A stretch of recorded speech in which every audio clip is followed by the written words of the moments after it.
1990년 대한민국은 여전히 군부의 그림자를 완전히 지우지 못한 사회 속에서 민주주의를 향해 나아가고 있었다. 이 시기 연예계는 지금보다 훨씬 더 보수적이고 폐쇄적인 구조를 가지고 있었다.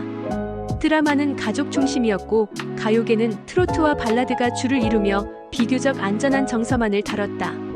그러나 1992년 이 정체된 흐름을 완전히 바꿔놓는 사건이 일어난다. 바로 서태지와 아이들의 등장이었다. 서태지와 아이들은 당시로선 충격적인 팀이었다. 90년대 중반 힙합, 록, 댄스가 융합된 그들의 음악은 한국 대중음악의 정체성 자체를 다시 쓰는 계기가 되었다. 무엇보다 가사 속에 담긴 사회 비판은 당시 청소년들에게 강한 공감과 해방감을 주었다.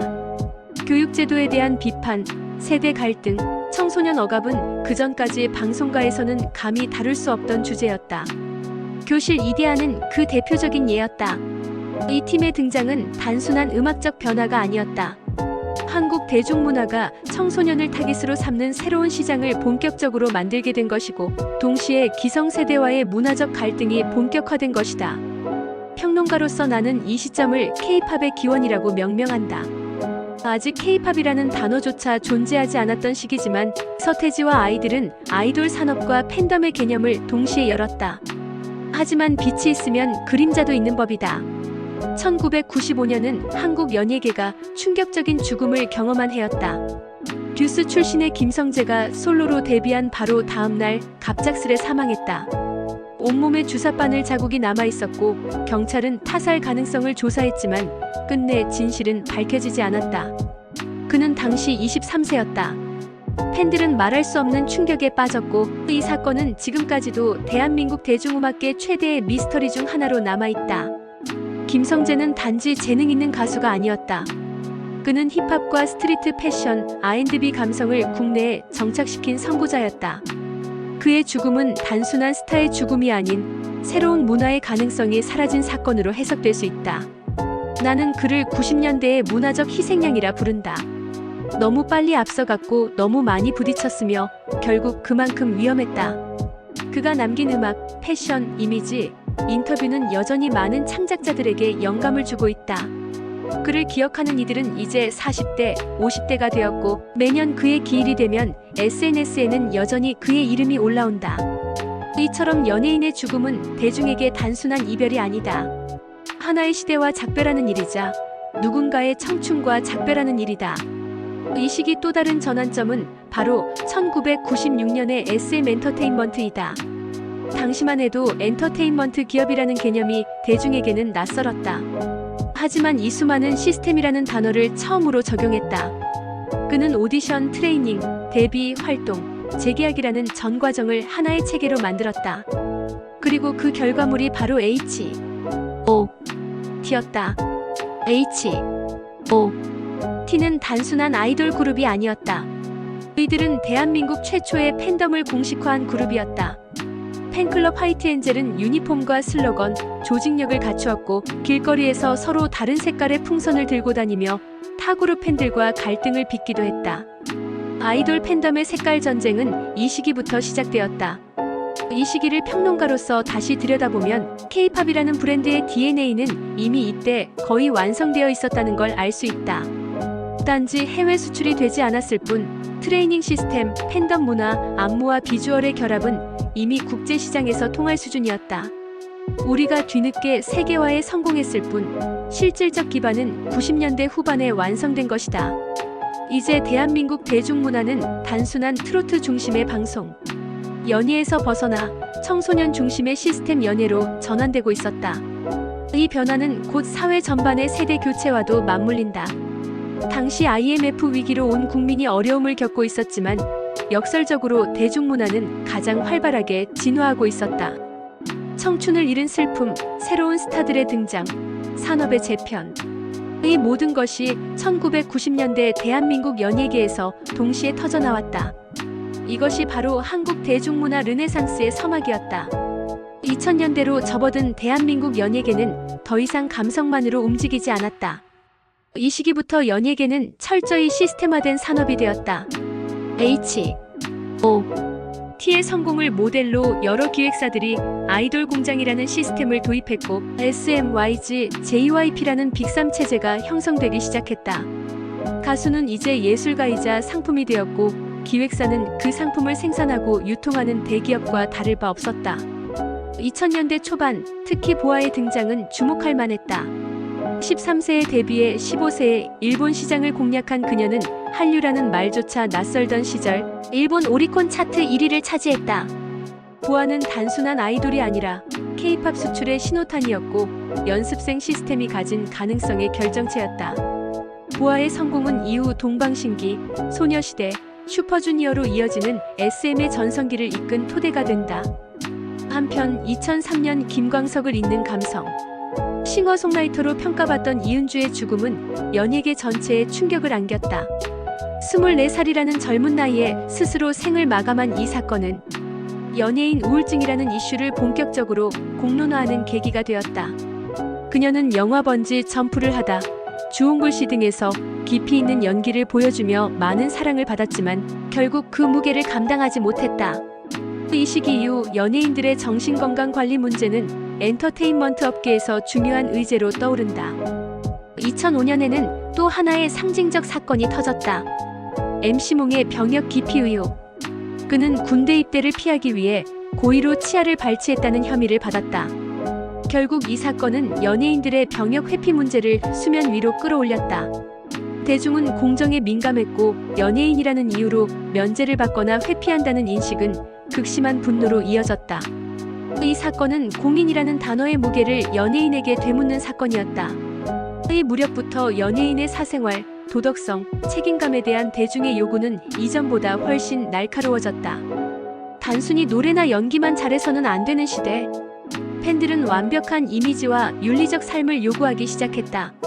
이는 연예인을 단지 공연자가 아닌 상징자로 바라보게 된 사회적 흐름을 반영한다. 2007년은 또 하나의 대형 사건을 기록한다. 바로 유승준 입국 금지 사태다. 그는 미국 시민권을 취득하며 병역을 회피했고 그 직후 국내에서 거센 비판이 쏟아졌다. 문화부는 그에 대한 입국을 원천적으로 금지했고 이는 지금까지도 유지되고 있다. 유승준의 사례는 대한민국 연예계에서 가장 극단적인 퇴출 사례로 남아있으며 병역 의무가 가지는 한국 사회의 특수성과 대중의 감정적 합의를 여실히 드러낸다. 이러한 사건들 속에서도 연예계는 계속해서 성장했다. 2008년 이후 1박 2일, 무한도전, 해피투게더 등 국민 예능 시대가 열리며 TV 방송이 다시 황금기를 맞이했다. 유재석, 강호동 등 MC들이 국민적 인기를 얻었고 시청률 30%가 넘는 프로그램이 쏟아졌다. 그와 동시에 인터넷과 스마트폰의 보급으로 온라인 팬덤 문화가 빠르게 확산되었다. 팬카페, 미니홈피, 싸이월드 등을 통해 스타와 팬의 거리는 좁혀졌고 이는 이후 트위터, 인스타그램으로 연결되며 SNS 연예인의 시대를 열게 된다. 하지만 이 시기는 기획사 중심의 권력 구조가 심화되었던 시기이기도 하다. JYJ 동방신기 사태는 이 구조의 균열을 보여준 대표적 사건이다. 2009년 동방신기의 멤버 3명이 SM과의 전속계약 해지를 요구하며 소송을 제기했다. 계약 기간이 무려 13년이었고 정산 방식은 극도로 불투명했다. 이 사건은 노예계약이라는 말이 대중적으로 사용되기 시작한 계기가 되었으며 이후 문화체육관광부는 전속계약서 표준안을 마련하는 등의 제도 개선을 추진했다. 이 시기 연예계의 또 다른 문제는 사생활 침해와 루머였다. 연예인의 연애, 가족사, 신상은 마치 대중의 공공재처럼 다뤄졌고 파파라치와 언론 플레이는 극단으로 치달았다. 이로 인해 심리적으로 고통받는 연예인들이 속출했고 일부는 극단적인 선택을 하기도 했다. 하지만 2000년대 후반 대한민국은 K-팝이라는 이름으로 다시 한번 세계에 주목받기 시작한다. 빅뱅, EPM, 소녀시대, 원더걸스 등의 등장으로 한국 아이돌은 더 이상 국내 시장에만 머물지 않았다. 특히 원더걸스의 노바디는 미국 빌보드에 진입하면서 K-팝의 세계화 가능성을 실제로 보여준 첫 사례가 된다. 2000년대는 정리하자면 체계화된 성공과 제도적 위기가 공존한 시기였다. 음악과 방송, 팬덤과 시스템이 모두 진화했지만 동시에 지나친 상업화와 불균형한 권력 구조는 연예계 내부에 큰 불안을 만들었다. 한편에서는 스타들이 만들어졌고 또 한편에서는 고통 속에 사라졌다.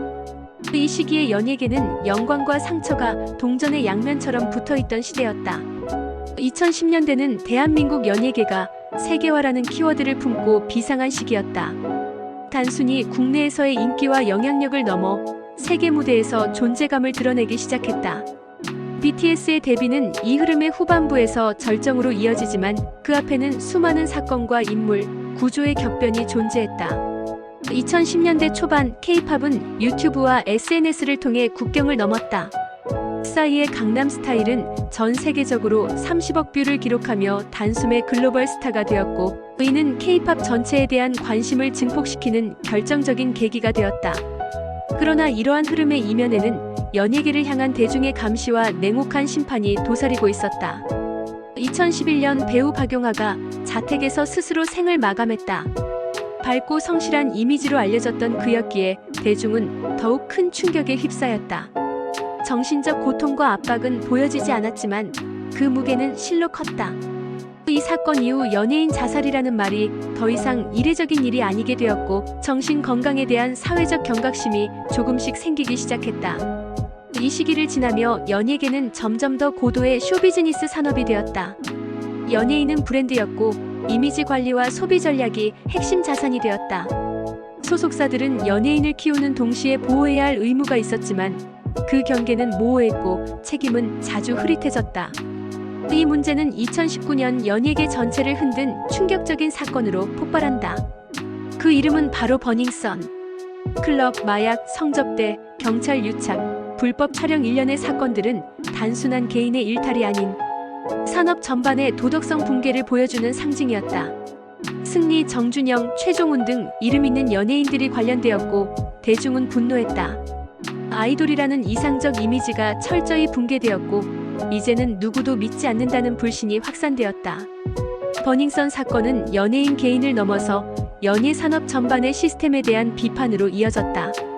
기획사 마이너스 언론 마이너스 경찰의 삼각관계, 연예인의 성상품화, 권력과 자본의 결탁 등 오래된 고질병이 이 사건을 통해 적나라하게 드러났다. 이는 단순한 스캔들이 아닌 대한민국 연예계의 구조적 위기를 적나라하게 보여준 분기점이었다. 그러나 이 시기 연예계에는 정반대의 상징도 있었다. BTS의 등장이 그것이다. 방시혁 대표가 이끄는 빅히트 엔터테인먼트는 소위 비주류 기획사였다. 하지만 BTS는 SNS, 유튜브, 팬과의 직접 소통이라는 새로운 방식으로 전 세계 청소년들의 마음을 사로잡았다. 그들의 음악은 사랑과 이별을 넘어서 자기 성찰과 사회 비판이라는 메시지를 담았고 이는 기존 K-팝과 차별화된 정체성을 부여했다. 2017년 BTS는 미국 AMA에 출연하며 본격적으로 글로벌 진출을 알렸고 이후 빌보드 핫백 1위를 기록하며 한국 대중음악사 최초의 정점을 찍었다. 이는 단순한 인기의 문제가 아니었다. 한국어 가사로 아시아 출신 그룹이 전 세계 대중문화를 주도할 수 있다는 가능성을 처음으로 증명한 사례였고 이후 K-팝 산업 전체의 확장성과 신뢰도를 끌어올리는 결정적 계기가 되었다. 그러나 정점에 있는 스타일수록 더 큰 압박을 받는다. 아이유, 박보검, 수지, 공유 등 비주얼 실력 논란 없음이라는 3박자를 갖춘 스타들이 이 시기 가장 사랑받았던 이유는 단지 잘생기고 예뻐서가 아니었다. 그들은 끊임없이 깨끗함을 유지해야 했고 실수조차 허용되지 않았다. 특히 SNS와 실시간 댓글 문화는 연예인의 일거수일투족을 실시간으로 평가하고 공격하는 구조를 만들었다. 한편에서는 예능계가 다시 황금기를 맞이했다. 무한도전은 전성기를 이어갔고 나 혼자 산다, 아는 형님, 유퀴즈 등의 프로그램은 스타들의 인간적인 면모를 보여주며 대중과의 거리를 좁혔다. 연예인은 신비한 존재가 아닌 우리 옆집에 사는 사람처럼 소비되기 시작한 것이다. 하지만 이런 구조는 양날의 검이었다. 연예인과 시청자 사이의 심리적 거리가 가까워질수록 실망도 공격도 더 가까워졌다. 특히 루머와 허위 사실이 빠르게 퍼지는 SNS 환경은 한 번의 실수로도 커리어가 완전히 무너질 수 있는 불안한 구조를 만들었다. 2010년대는 팬덤이 권력이 되었고 대중은 심판자가 되었다. 연예인은 더 이상 신비한 존재가 아니었고 늘 누군가의 감시를 받는 불안한 존재가 되었다. 하지만 역설적으로 그 속에서도 새로운 스타들은 계속 탄생했다. 쇼비즈니스의 완성, 대중의 냉혹한 판단, SNS 시대의 쌍방향 관계. 이 모든 것을 견디며 연예계는 더 강하고 복잡해졌고 그 한가운데는 여전히 인간, 사람, 청춘이 있었다. 2020년대에 접어든 대한민국 연예계는 불확실성이라는 말로 요약된다. 코로나19 팬데믹은 무대, 촬영, 공연을 멈춰 세웠고 비대면이 일상화되며 연예계는 새로운 방식으로 적응을 요구받았다. 아이돌은 관객 없는 무대에서 카메라만 바라보며 공연해야 했고 배우들은 마스크 너머로 감정을 전달해야 했다. 하지만 이런 상황에서도 연예계는 또 다른 방식으로 진화했다. OTT 플랫폼의 급부상, 유튜브 기반 콘텐츠 확장, 라이브 스트리밍의 폭발적 성장. 비대면 시대는 오히려 직접 연결이라는 착시를 만들어냈고 연예인은 더 자주, 더 가까이 대중 앞에 서게 되었다. 이 시기 가장 큰 사건 중 하나는 김선호의 사생활 논란이었다. 드라마 갯마을 차차차로 큰 인기를 얻던 그는 한 익명의 폭로로 인해 하루아침에 모든 광고와 프로그램에서 하차하게 되었다. 그러나 시간이 지나면서 사실관계가 역전되고 여론은 급속히 그를 다시 지지하기 시작했다. 이 사건은 여론재판이라는 새로운 형태의 대중심판 방식을 여실히 보여주었다. 진실보다 속도가 우선되었던 시대. 그리고 그 뒤에 남는 것은 언제나 고통받는 사람의 무게였다. 이선균의 사망은 대한민국 연예계 전체를 멈춰 세웠다. 그는 오랫동안 안정된 연기력을 인정받았고 기생충으로 세계적인 주목을 받으며 한국 배우의 자존심으로 자리매김했다. 그러나 2023년 마약 수사에 연루되며 언론의 집중 타깃이 되었고 결국 극단적 선택으로 생을 마감했다. 공식 입장조차 내기 어려운 혼란 속에서 그를 기억하는 대중의 마음은 슬픔과 충격, 분노로 뒤섞여 있었다. 이 사건은 단순한 스타의 비극이 아니었다. 그는 검증되지 않은 의혹에 의해 한 인간의 삶이 얼마나 빠르게 파괴될 수 있는지를 보여준 사례였다. 또한 언론의 과잉 취재, 포털 알고리즘의 무차별 노출, 그리고 그 모든 것들을 소비하는 대중의 무서운 관심이 한 사람의 정신을 얼마나 조여오는지도 증명했다. 이와 동시에 대한민국 연예계는 또 다른 현실과 싸우고 있었다. 그것은 바로 인공지능의 시대, 그리고 가상스타의 등장이다. 2024년 이후 국내에서는 AI 가수와 버추얼 인플루언서들이 기존 연예인 못지않은 영향력을 갖기 시작했다. 실존하지 않는 얼굴과 목소리가 진짜보다 더 완벽한 이미지를 만들어내고 24시간 활동하며 절대 사고도 치지 않는 스타가 되어갔다. 버추얼 스타 로지 AI 보컬로 데뷔한 가수 메이브의 메이브이. 이들은 기존 연예인과 경쟁하는 것이 아니라 완전히 새로운 시장을 만들기 시작했다. 팬들은 이제 진짜 인간보다 더 정교하게 설계된 완벽한 존재를 갈망하게 되었고 연예인이라는 직업은 새로운 위기를 맞이했다. 그렇다면 인간 연예인은 무엇으로 경쟁해야 할까? 답은 진정성과 취약함이었다. 오히려 완벽하지 않아서 실수도 하고 눈물도 흘리고 힘들다고 말할 수 있어서 인간은 다시 주목받기 시작했다. 유재석, 김신영, 박나래, 이희경, 나영석. 그들은 완벽하지 않지만 성실했고 사람 냄새가 나는 진정성을 보여주며 대중과의 신뢰를 쌓아 올려갔다. 2020년대의 연예계는 빠름과 정확함, 감성과 논리, 실제와 가상 사이를 끊임없이 넘나들며 새로운 존재 방식을 찾아야 하는 시대였다. 유튜브와 틱톡, 쇼츠 플랫폼은 기존 미디어 시스템을 해체했다. 누구나 스타가 될 수 있는 시대. 하지만 동시에 누구도 1년 후를 보장받지 못하는 시대. 아이유, 임영웅, 뉴진스, 르세라핌, 정혜인, 박은빈. 그들은 단순히 재능만으로 성공한 것이 아니다. 끊임없는 자기관리, 팬과의 교감, 무너질 듯 무너지지 않는 정신력이 그들의 진짜 자산이었다. 한편 연예계를 떠나는 이들도 많아졌다. 과거에는 은퇴가 선언적 행위였다면 이제는 말없이 떠나는 경우가 더 많아졌다. 조용히 방송을 접고 SNS를 닫고 어느 날 갑자기 자취를 감춘다. 그리고 대중도 이제 안다. 모든 사람은 한계가 있고 빛나는 순간 뒤엔 보이지 않는 그림자가 있다는 것을. 2020년대의 연예계는 끝없이 진화한다. 기술이 바꾸는 방식, 대중이 바꾸는 질서, 그리고 인간이 버텨야 할 감정들. 그 모든 것을 견디며 연예계는 다시 다음 시대를 준비하고 있다. 대한민국 연예계에서 스타라는 단어는 단순히 유명인을 의미하지 않는다. 그들은 한 시대의 얼굴이자 누군가의 청춘이자 사회적 상징이다. 그들이 가진 상징성은 단지 개인의 역량이나 매력에서 끝나지 않는다. 그 뒤에는 거대한 구조, 즉 스타 시스템이 존재한다. 스타 시스템은 말 그대로 스타를 만드는 구조를 말한다. 이 구조는 데뷔 전 단계부터 기획되고 만들어지고 연출된다. 연습생 발탁 훈련 콘셉트 기획 이미지, 설계 데뷔 팬덤 형성 미디어 노출. 이 모든 과정은 마치 공정한 듯 보이지만 사실상 고도로 계산된 설계다. 기획사는 연예인을 하나의 상품으로 보며 그 상품이 시장에 어떻게 포지셔닝 되어야 가장 높은 수익을 낼 수 있는지를 먼저 분석한다. 이 과정에서 중요한 것은 서사다. 누구보다 연습을 많이 했고 어린 시절부터 춤을 췄고 가난을 이겨냈고 데뷔 직전까지 포기할 뻔했지만 결국 해냈다.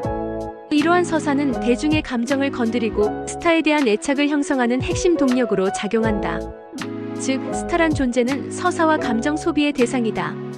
그리고 그 감정의 소비자는 바로 팬덤이다. 대한민국의 팬덤은 세계적으로도 독특한 구조를 가진다. 단순히 팬클럽을 넘어서 응원봉, 색상, 스밍 스트리밍, 총공집 중공격, 생일 카페, 광고판 설치, 공항 배너 등 극도로 조직화되고 세분화된 문화를 만든다. 팬덤은 스타의 성장을 함께 투자하는 존재다. 그들은 단순한 소비자가 아니라 스타의 인생의 감정적으로 공동 소유자가 되기를 원한다. 그 감정이 극에 달했을 때 스타의 행동에 대해 칭찬도, 응징도, 퇴출도 팬덤 스스로 결정하려 한다. 바로 이 지점에서 스타와 팬덤의 관계는 사랑에서 권력으로 변한다. 팬덤은 스타의 성공을 자신들의 성취로 여긴다. 그래서 다른 팬덤과 경쟁하고 그 경쟁이 곧 전쟁이 되고 전쟁은 다시 내 스타 지키기라는 명분으로 정당화된다. 하지만 문제는 그 관계가 너무 가까워질 때 생긴다. 팬은 스타를 소비하면서 동시에 통제하고 싶어 한다. 연애하지 마, SNS 하지 마, 저 프로그램 나가지 마. 그들의 요구는 점점 더 구체적이고 강제적이 된다. 이른바 사생팬과 악성팬은 이런 관계의 끝단에 있다. 그렇다면 연예인은 어떻게 이 구조를 견뎌야 할까? 답은 없다고 말할 수 있다. 왜냐면 이 구조는 이미 너무 오래, 너무 견고하게 구축되었기 때문이다. 스타는 완벽함을 강요받는다. 말 한마디, 표정 하나, 입은 옷, 좋아요 누른 계정까지 모든 것이 팬들의 분석 대상이 된다. 실수하면 논란이고 논란이 반복되면 하차며 하차 후 복귀는 사면을 받아야 하는 듯한 과정이다. 팬덤은 단순한 사랑이 아니다. 그것은 권력이고 구조이며 때로는 대중 전체를 움직이는 힘이 된다. 그렇기에 기획사는 이제 팬과 싸우지 않는 법을 연구한다. 누구보다 빨리 사과하고 누구보다 선제적으로 대처하며 리스크를 최소화하는 방향으로 연예인을 운영한다. 이러한 흐름에서 생기는 또 다른 현상은 팬픽 기반 세계관이다. 아이돌 그룹의 세계관은 더 이상 음반 콘셉트에 그치지 않는다. 웹툰, 게임, 애니메이션, 메타버스를 넘나들며 연예인은 인간이 아니라 IP로서 재구성된다. 방탄소년단의 비유방탄 유니버스, 에스파의 AI 멤버 세계관, 뉴진스의 토끼 세계관 등은 그 예술성과 동시에 상업성을 극대화하는 전략이다. 여기서 중요한 건 팬들은 그 세계관을 해석하고 참여하며 심지어 확장까지 한다. 이로써 스타는 더 이상 개인이 아닌 수많은 팬의 참여로 완성되는 존재가 된다. 평론가로서 나는 묻는다. 그렇다면 스타는 누구의 것인가? 자기 자신인가? 기획사의 것인가? 팬덤의 것인가? 이 질문은 2020년대 들어 더욱 모호해졌다.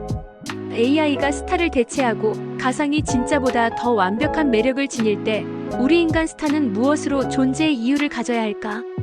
그 해답은 결국 인간다움이라는 단어에 있을지도 모른다. 넘어지고 울고 실수도 하고 반성도 하는 그 모든 과정에서 우리는 인간의 이야기를 본다. 그리고 그것이야말로 스타라는 존재가 가진 진짜 힘이다. 연예인은 무대 위에서 가장 빛나는 존재로 보이지만 무대 아래에서는 가장 쉽게 무너질 수 있는 직업이기도 하다. 실제로 많은 스타들이 심리적 고통, 신체적 소진, 사회적 압박 속에서 끝내 스스로를 잃거나 사라졌다. 이들의 고통은 일반인과 다르지 않지만 그 고통을 드러낼 수 없다는 점에서 훨씬 복잡하다. 왜냐하면 연예인은 이미지로 먹고 사는 사람이고 그 이미지에 금이 가는 순간 일자리 자체가 사라지기 때문이다. 2010년대 후반부터 연예인 자살이 급증했다. 샤이니, 종현, 설리, 구하라, 우울증과 악플에 시달리다 생을 마감한 이들의 이름은 대중문화의 명암을 상징적으로 보여준다. 그들은 모두 젊고 재능이 있었으며 많은 이들의 사랑을 받았다. 하지만 그 사랑은 때로 부담이었고 그 부담은 결국 삶을 밀어냈다. 이후로도 크고 작은 심리적 위기는 계속되었다. 예능에서 웃으며 등장하는 얼굴 뒤에 수면제를 복용하거나 공황장애 치료를 받는 연예인이 많았다. 실제로 많은 스타들이 방송 전 약을 먹고 녹화가 끝난 후 혼자 응급실을 찾는 일도 잦았다. 그러나 한국 사회는 연예인의 고통에 인색했다. 그렇게 돈 잘 벌면서 왜 힘들다고 해? 연예인은 사치하는 직업이다. 이런 인식은 그들의 인간성을 지워버린다. 심지어 정신과 치료를 받는다는 사실이 알려지면 광고 계약이 끊기고 프로그램에서 하차하게 되는 일이 발생했다. 정신과 치료가 리스크가 되어버리는 구조 속에서 연예인은 고통을 숨기는 법만 배운다. 하지만 최근 몇 년 사이 몇몇 용기 있는 고백들이 이 흐름을 바꿔놓기 시작했다. 가수 태연은 공황장애 투병 사실을 직접 밝히고 혼자가 아니다는 메시지를 전했다. 배우 김혜수는 데뷔 초 우울증으로 고통받았던 이야기를 털어놨고 방송인 김신영은 정신 상담은 감기약처럼 일상적이어야 한다고 말했다. 이러한 변화는 연예인의 생존 전략에도 영향을 미쳤다. 이제는 무작정 감추는 것이 아니라 드러내고 회복하는 모습을 통해 진정성 있는 이미지를 만들고 있다. 또 다른 생존 전략은 멀티플레이어화이다. 과거에는 연기자, 가수, MC 등 분야가 뚜렷이 구분됐지만 지금은 하나의 직업으로는 버티기 어려운 구조가 되었다. 배우가 유튜브 채널을 운영하고 아이돌이 연기와 예능을 병행하며 방송인이 작가나 감독으로 데뷔하는 경우가 많아졌다. 이러한 복수 직업 구조는 단순히 생존을 위한 수단일 뿐만 아니라 자신의 정체성을 지키기 위한 방어 장치이기도 하다. 연예인이 하나의 이미지로만 소비되지 않도록 끊임없이 다른 방식으로 자신을 표현하려는 시도는 바로 자기 보존의 방식이다. 또한 최근 연예계에서 주목받는 전략 중 하나는 로우 리스크, 하이 인터랙션이다. 위험이 큰 예능이나 말실수 가능성이 높은 라이브 방송보다 팬들과 직접 소통할 수 있는 브이로그, SNS, 팬미팅 중심으로 안정적으로 이미지를 유지하는 방식이 선호된다. 팬들도 변했다. 이전에는 스타의 완벽함을 요구했다면 지금은 인간적인 모습을 더 소중하게 여긴다. 이 변화는 공감 콘텐츠의 증가로 이어졌고 이제는 눈물, 실패, 고민도 스타의 콘텐츠로 소비된다. 고백 예능, 힐링 토크, 리얼 브이로그가 인기인 이유도 바로 이런 변화 때문이다. 사람들은 이제 화려한 무대보다 그 무대를 준비하는 땀과 눈물을 보고 싶어 한다. 마지막으로 연예인들의 복귀 전략도 달라졌다. 과거에는 자숙 후 언론 플레이를 통해 복귀했지만 지금은 SNS에서 팬과 먼저 대화를 시도하고 그 과정을 천천히 이어가는 방식이 많아졌다. 복귀에 성공한 스타들은 공통적으로 시간을 충분히 두고 진심을 전달하는 과정을 밟았다. 이제는 과거처럼 기자회견 한 번으로 끝내자는 방식이 통하지 않는다. 고통을 드러내고 복수의 자아를 만들며 팬과의 관계를 관리하고 천천히 하지만 꾸준히 다시 올라오는 것. 그것이 2020년대 연예인들의 생존 방식이다. 그리고 그 안에는 한 가지 공통점이 있다. 바로 사람은 사람으로 남아야 한다는 절박한 외침. 한국의 연예계는 단순한 오락산업이 아니다. 그 자체로 하나의 사회적 거울이자 때론 현실의 분출구다. 스타 한 명의 일거수일투족이 정치, 교육, 성, 가족 문제와 직결되고 연예계의 흐름은 곧 사회의 분위기를 대변한다. 1990년대 중후반 H.O.T와 잭스키스의 대결은 단순한 팬덤 경쟁이 아니라 10대 문화의 해방 선언이었다. 기성세대가 만들어 놓은 규율과 억압에서 벗어나 자기 목소리를 내기 시작한 세대의 첫 저항이었다. 그들이 학교에서 풍선을 들고 싸우던 그 장면은 사실상 대한민국 대중문화가 주체를 얻은 순간이기도 했다. 2000년대 스타의 병역 문제는 단순한 법적 의무를 넘어서 공정성에 대한 사회적 분노를 집약한 상징이었다. 유승준, MC몽, 스티브 유. 그 이름 앞에는 배신이라는 단어가 자동으로 따라붙었다.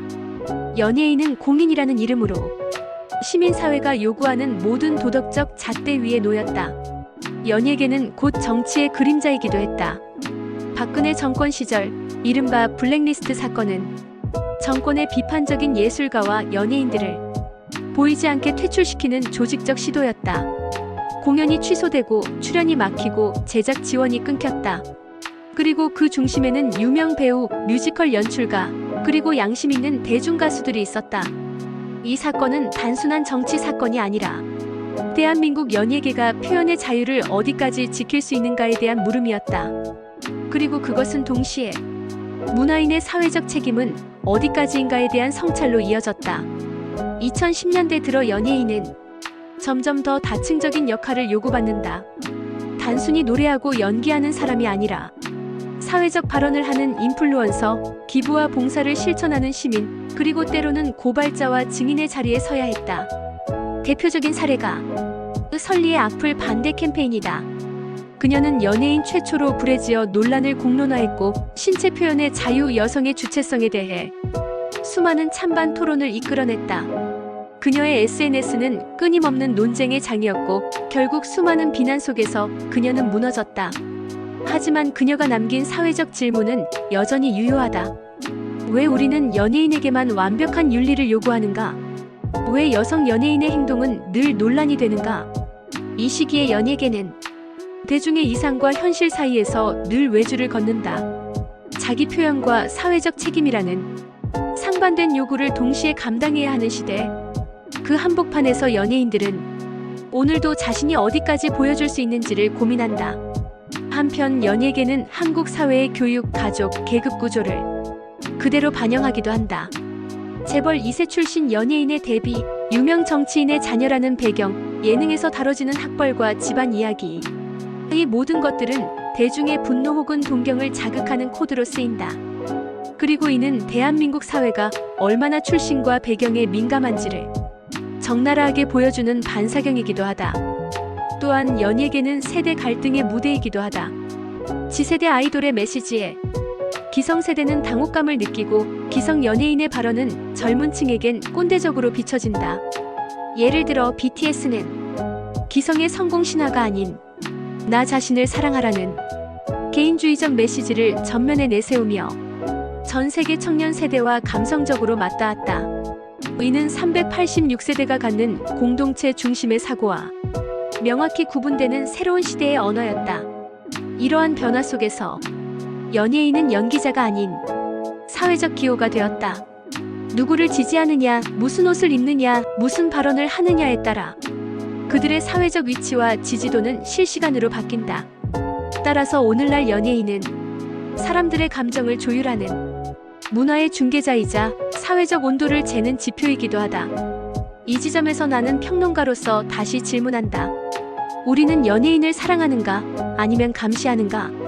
연예인의 말 한마디에 울고 웃는 우리는 사실 그들을 소비하면서 동시에 그들의 존재 자체를 시험에 들게 만든다. 이 긴장 속에서 연예계는 살아남기 위해 끊임없이 변하고 있다.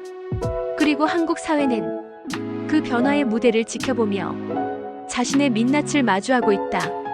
대한민국 연예계의 역사 속에서 특정 사건은 단순한 일회성 충격을 넘어서 제도, 인식, 문화를 바꾸는 분기점으로 작용했다. 그리고 그 결정적 순간들 뒤에는 언제나 사람, 즉 스타와 대중, 언론, 권력이 얽혀 있었다. 가장 먼저 떠오르는 것은 1996년 김성재 사망 사건이다. 듀스 해체 후 솔로로 데뷔하자마자 호텔방에서 주사바늘 자국이 남은 채 숨진 채 발견되었고 사건은 자살도 타살도 아닌 채 미궁에 빠졌다. 법원은 당시 연인에게 살해 혐의를 적용했지만 증거 불충분으로 무죄가 확정되었다. 이 사건은 지금도 수많은 다큐멘터리, 포럼, 방송에서 재조명되고 있다. 대중은 이 사건을 통해 진실이 항상 밝혀지지 않을 수도 있다는 불신과 상실을 경험했다. 2005년 MC몽 병역 기피 논란은 그가 웃기는 사람이 아닌 국민의 의무를 피한 사람으로 낙인 찍힌 순간이었다. 법적으론 일부 혐의 무죄, 일부 유죄였지만 대중의 판단은 훨씬 빠르고 단호했다. 그는 긴 시간 방송에서 퇴출되었고 그가 웃긴다는 이유로 그를 용서할 수 없다는 정서적 심판의 시대가 본격화되었다. 2010년대에 들어서며 그 정서는 더 복잡하고 강력해진다. 2014년 세월호 참사 이후 대한민국은 모든 오락과 웃음을 멈췄다. 예능 방송은 중단되었고 공연과 행사는 전면 취소되었으며 스타들은 애도와 침묵이라는 역할을 강요받았다. 당시 일부 연예인의 발언이나 행동이 경솔하다는 이유로 집중 비판을 받았고 그 결과로 활동 중단을 선언하는 경우도 있었다. 국민적 정서 앞에서 연예인의 위치가 얼마나 불안정한지를 극적으로 보여준 사건이었다. 2019년 정준 영마이너스 승리 사건, 일명 버닝썬 게이트는 단순한 연예인 스캔들이 아닌 성폭력, 불법 촬영, 마약, 경찰 유착까지 포함된 종합적인 사회 부패 사건이었다. 이 사건으로 많은 남성 아이돌들이 한 번의 메시지, 영상, 대화 내용으로 커리어를 잃었고 대중은 연예계는 썩었다는 이미지를 강하게 갖게 되었다. 이 사건은 팬덤 중심으로 성장한 K-팝 산업이 윤리적 기반이 얼마나 위태로운지를 드러냈다. 아이돌은 더 이상 아이도 우상도 아니었고 그들도 인간이며 때로는 매우 어두운 인간일 수 있다는 걸 세상은 깨닫게 되었다. 하지만 동시에 이 시기는 사회적 연예인의 역할도 부각되던 시기였다. 설리와 구하라는 악플, 사생활 침해, 여성 연예인에 대한 이중 잣대 등 연예계 내부 구조적 폭력을 가장 상징적으로 드러낸 인물들이다. 그들의 죽음 이후 국회는 설리법으로 불리는 악플 금지법 입법을 추진했고 방송사는 실명 댓글 제도를 도입하며 인터넷 공간의 책임을 강화하려 했다. 그리고 2023년 연예계는 또 한 번의 깊은 충격을 맞는다. 배우 이선균 사망. 기생충으로 세계의 박수를 받았던 배우가 마약 투약 의혹으로 연루되었고 그 모든 과정이 혐의 없음으로 종결되기도 전에 그는 세상을 떠났다. 이 사건은 특히 진실보다 속도가 앞선 언론 보도, 사실이 확인되지 않은 수사 흐름, 죽음 이후에도 사라지지 않는 비난이라는 모든 한국 사회의 병폐를 집약한 사건으로 기억된다. 그리고 이 시기 또 다른 파장은 가상 연예인의 등장이다.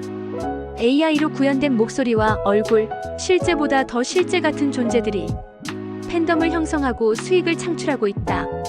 2024년 이후 AI 버추얼 스타들이 지상파 방송, 광고, 음원 시장을 장악하기 시작했고 인간 연예인의 존재론적 위기가 언급되기 시작했다. 사건은 끝나지 않는다. 그 여파는 기억 속에서 계속 재해석되고 다시 논의되며 다음 세대에게 질문을 던진다. 우리는 스타를 어떻게 기억하는가? 우리는 스타를 인간으로 대하고 있는가? 스타의 잘못과 실수는 영원히 지워지지 않는 낙인인가? 대중은 심판자인가? 또 다른 구조의 가해자인가? 결정적 사건은 연예계를 정지시키고 사회 전체의 구조를 흔든다. 그 흔들림 속에서 우리는 우리 자신을 비추어 본다. 한국 연예계는 더 이상 국내 시장에만 머물지 않는다. 2020년대를 지나며 K-POP는 물론 드라마, 예능, 영화, 심지어 뷰티와 패션까지 K-컬처라는 통합 브랜드로 세계에 뻗어나가고 있다. 하지만 이 화려한 성장은 하루아침에 이루어진 것이 아니다. 수십 년의 시도와 실패, 노력의 결과였다. 그 시작은 2000년대 초반 보아와 동방신기로 대표되는 일본 시장 진출이었다. 이들은 오랜 현지화 전략과 철저한 시스템을 바탕으로 일본 오리콘 차트 상위권을 휩쓸며 한류의 가능성을 실험적으로 보여주었다. 당시만 해도 한국 연예인의 해외 진출은 일부 팬들만 아는 작은 뉴스였고 국가 차원의 관심도 크지 않았다. 그러나 2012년 한 인물이 모든 판을 뒤엎는다. 싸이의 강남스타일. 이 곡은 유튜브를 통해 전 세계로 퍼져나갔고 한류의 물꼬를 넘은 대홍수처럼 국경을 뛰어넘는 콘텐츠의 파급력을 입증했다. 싸이는 빌보드 차트에 진입했고 당시 미국 오바마 대통령이 언급할 정도로 그 파급력은 엄청났다. 하지만 싸이는 일회성 현상이라는 평가도 받았다. 그의 뒤를 이을 진정한 지속 가능한 한류 콘텐츠가 필요하다는 지적이 나왔고 그 숙제를 완벽히 수행한 존재가 바로 BTS였다. 방탄소년단은 단순히 노래와 춤을 잘하는 그룹이 아니었다. 그들은 자기 자신을 사랑하라, 청소년의 아픔과 성장, 사회에 대한 발언을 음악이라는 언어로 풀어냈다. 이런 메시지는 영어가 아니어도 세계인의 마음을 움직였고 한국어 가사로 빌보드 1위를 차지하는 기적을 만들어냈다. 이후 K-POP은 수출 산업이 되었다. 국가 브랜드 이미지 제고는 물론이고 관광, 화장품, 의류, 음식 등 연관 산업 전체에 엄청난 경제적 효과를 불러왔다. 하지만 해외 진출은 기회만큼 위험도 크다. 문화적 오해, 현지 팬덤의 특성, 언론의 시선, 인종적 편견 등 수많은 장벽을 넘어야 하기 때문이다. 대표적인 예는 블랙핑크의 글로벌 투어다. 이들은 전 세계 30개국 이상을 돌며 K-POP의 위상을 증명했지만 각국의 언론은 동양 여성의 성적 대상화라는 비판적 시선을 함께 던졌다. 콘셉트와 의상, 무대 연출이 문화적으로 다르게 해석될 수 있다는 점은 글로벌 스타가 갖는 복잡한 책임을 보여준다. 또한 BTS가 UN에서 연설하고 백악관에 초대되며 전 세계적인 청년 리더로 떠오른 순간은 단지 K-POP 그룹이 아닌 글로벌 시민의 대표로 역할이 확장되었음을 보여주는 사례였다. 이제 한국 연예인은 세계적 플랫폼에서 메시지를 전하고 사회 문제에 목소리를 내고 국가의 소프트 파워를 대표하는 문화 외교관의 역할을 하게 되었다. 하지만 이 모든 과정이 항상 순탄한 것은 아니다. 2022년 뉴진스, 르세라핌, 아이브 등 4세대 걸그룹이 세계 무대에 진출하며 K-POP의 비주얼 마이너스 퍼포먼스 중심 전략이 강화되었지만 그에 대한 반작용으로 진정성 결여, 콘셉트 피로감이라는 지적도 제기되었다. 또한 팬덤 간의 국적 갈등, 플랫폼 간 수익 배분 문제, 중국의 한한령 한류 제한 제도입 가능성 등은 K-컬처의 글로벌 안정성에 지속적인 변수가 된다. 그래서 지금 한국 연예계가 고민하는 것은 어떻게 더 멀리 갈 것인가가 아니라 어떻게 더 오래 남을 것인가이다. 이를 위해 등장한 전략이 바로 크로스 플랫폼 융합이다. 드라마, 음악, 패션, 게임이 연결된 통합 콘텐츠 제작 방식. 예를 들어 이상한 변호사 우영우는 OTT 플랫폼에서 글로벌 히트를 쳤고 그의 이름을 딴 NFT, 게임, 굿즈, 해외 전시회까지 멀티 IP화가 빠르게 진행되었다. 이제 연예인은 단순한 콘텐츠의 주인공이 아닌 하나의 브랜드이자 플랫폼 그리고 산업 그 자체가 되었다. 이런 흐름 속에서 평론가로서 나는 이렇게 본다. 한국 연예계는 음악이나 연기만으로는 더 이상 생존하지 못한다. 그들은 이제 이야기이자 세계관이고 감정이자 철학이며 기술과 함께 살아가는 존재다. 따라서 앞으로의 연예인은 노래 잘하는 사람, 연기 잘하는 사람에서 공감할 수 있는 인간, 말할 수 있는 콘텐츠, 사회와 연결되는 브랜드로 진화해야 한다. K-컬처는 지금 전 세계를 매혹시키고 있다. 하지만 그 매혹이 진짜 지속 가능하려면 결국 가장 중요한 건 한 가지다. 그 스타가 진짜 사람처럼 느껴지는가? 그 이야기가 내 이야기처럼 들리는가? 그 콘텐츠가 현실을 말하고 있는가? 이것이 K-컬처가 앞으로 10년을 책임질 수 있는 진짜 힘이다. 30년이 넘는 시간 동안 대한민국 연예계는 수없이 무너지고 다시 일어섰다. 스타는 태어났고 떠났고 때로는 추락했으며 누군가는 다시 올라왔다. 우리는 그 모든 과정을 TV 너머로, 스크린 너머로, 화면 속, 기사 속, 무대 위에서 지켜봤다. 연예인은 단순한 유명인이 아니다. 그들은 우리의 감정과 기억, 시대를 저장하는 사람이다. 어떤 사람은 첫사랑의 배경이었고, 어떤 사람은 이별 후 듣던 노래였고, 어떤 사람은 가족과 함께 보던 드라마의 주인공이었다. 그러나 동시에 우리는 그들을 너무 많이 사랑했고, 너무 쉽게 내쳤고, 너무 쉽게 평가했다. 누구보다 인간적인 존재를 비인간적인 기준으로 심판했고, 누구보다 가까운 사람을 가장 멀리 떨어뜨려 놓았다. 연예인은 보이는 직업이다.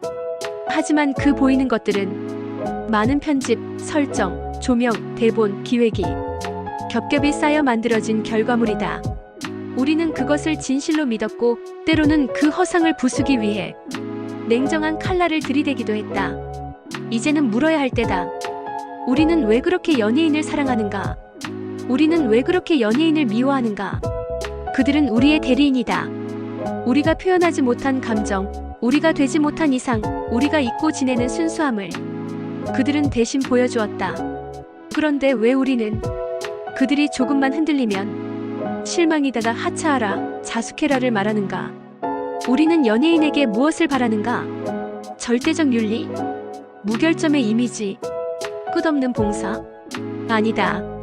우리는 결국 이야기를 바라는 것이다. 이야기가 있는 사람, 이야기를 만들어가는 사람, 우리의 삶과 닿아 있는 사람. 그 이야기는 완벽할 필요가 없다. 오히려 결핍과 상처, 실수와 성장, 그 모든 것이 담긴 이야기야말로 가장 오래 기억되는 이야기다.